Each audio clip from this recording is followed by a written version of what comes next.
আসসালামু আলাইকুম রহমতুল্লাহ বারাকাতু।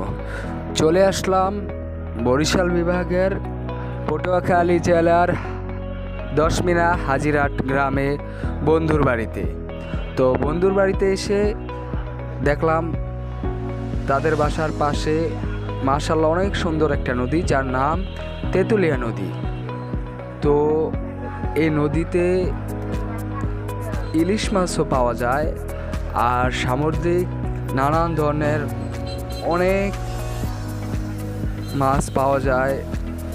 বেশিরভাগ আমি লক্ষ্য করে যেটা দেখতে পেলাম, তো দুপুর দিকে জেলেরা মাছ নিয়ে আসে, অনেকে কান্দে করে 2-3টা মাছ হাতে ঝুলাই নিয়ে আসে, ইলিশ মাছ, অনেক পদের মাছ, যা সব সামুদ্রিক মাছের নাম আমি অবশ্য জানি না।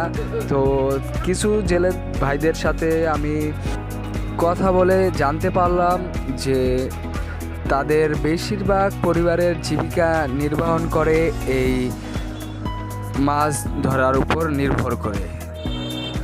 তাদের বেশিরভাগ মানুষের পেশা মাছ ধরা, আর এই দিকের মানুষ বেশিরভাগ পাঠাওতে করে লোক এই এলাকা থেকে আরেক এলাকায় নেওয়া আনা করে। বেশিরভাগ দেখলাম প্লাটিনা মডেল এবং ডিসকভার R15 এই ধরনের মডেলের বাইকগুলো নিয়ে তারা লোকজন পাঠাওয়ার মাধ্যমে এক স্থান থেকে আরেক স্থানে পৌঁছায় দিয়ে আসে। তো বন্ধুদের বাসায় এটা আমার প্রথম আসা। তো পটুয়াখালী জেলা এত সুন্দর, মাশাআল্লাহ, আমি না আসলে এবং নিজের চোখে না দেখলে কখনো বিশ্বাসই করতে পারতাম না, এত সুন্দর। ও মাশাআল্লাহ, বন্ধুদের বাসায় আসার পর দেখলাম তাদের বাসায় 17-18টা কাঁঠালের গাছ আছে। মাশাআল্লাহ, প্রত্যেকটা গাছে অনেক সুন্দর সুন্দর কাঁঠাল হয়েছে।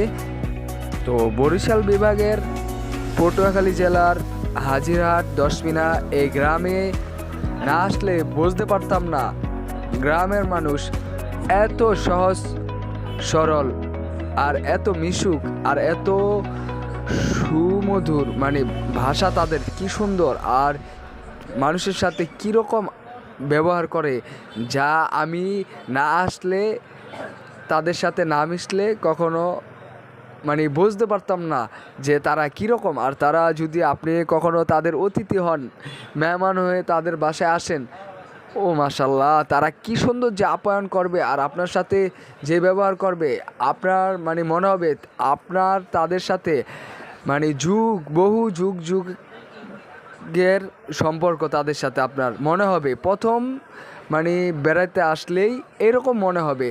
আপনি যদি না আসেন অবশ্যই বুঝতে পারবেন না। তো বন্ধুর বাসায় ঘোরার পর একটা সাইডে এলাকার নাম হলো কেদারহাট, সেই জায়গায় মাশাআল্লাহ অনেক সুন্দর কৃষক ভাইরা সূর্যমুখী গাছ লাগাইছে, সেই জায়গায় গেছিলাম বিকালটা উপভোগ করার জন্য আমি, বড় ভাই রাসেল এবং বিআই রমজান। তো মাশাআল্লাহ অনেক সুন্দর বাগানটা। তো ওদিকের মানুষও অনেক ভালো। আমরা যে ওই জায়গায় তেঁতুলিয়া নদী দেখতে দেখতে তেঁতুলিয়া নদীর মায়ায় পড়ে গেছি। তো এই নদীতে না নেমে আর পারলাম না, এই সাঁতার না কেটে নিজেকে আর সান্ত্বনা দিতে পারলাম না। তো আমি বিআই রমজান এবং রাসেল এবং এলাকার কিছু ছেলেপেলে নিয়ে আমরা সকলে সাঁতার কাটার জন্য তেঁতুলিয়া নদীতে ঝাঁপ দিলাম। সকলে মিলে প্রায় 200 বছর আগের পুরনো নুনতা গাছ দেখার জন্য চলে গেলাম। অনেক